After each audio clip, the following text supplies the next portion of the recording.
如果有智能公司報俾你嘅全屋智能方案價格係15000蚊以下，而佢淨係收你20%嘅服務費，咁唔該你對佢好一啲，因為扣除緊人工，佢真係喺度幫緊你。我哋拆開成件事嚟睇，3房2廳大概13個開關，配最低配嘅小米智能開關99蚊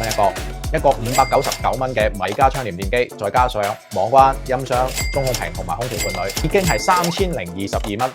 硬件咧3000蚊就啱啱好買齊。小米官方安裝一個開關大概40蚊，但係前提個線路必須係要理順整理好。但憑我8年智能家居嘅經驗話你知，90%嘅電工都唔可能將線路理順，等到下一家接手。如果你額外需要師傅幫你理線、裝開關，江門師傅一日工大概就400到600蚊。如果遇着你嘅電路複雜，人工直接過千。最關鍵係調試入網。如果你需要人跟進現場，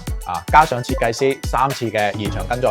水電定位、安裝驗收、訂貨對接，呢個時候起碼去到3工，咁1200蚊係走唔甩㗎啦。所以如果你遇到6000蚊連產品同埋跟進服務商，咁唔該你一定要善待佢，因為佢唔係嚟裝修，佢係嚟做慈善，係佢用專業嘅體力補貼緊你成個屋企。總結一下，3000蚊係可以買到全屋智能嘅零件，但買唔走8年嘅踩坑經驗。全屋智能最貴嘅唔係個開關，係確保成件事可以順利執行嘅大腦。關注我，帶你揾返智能專業價值。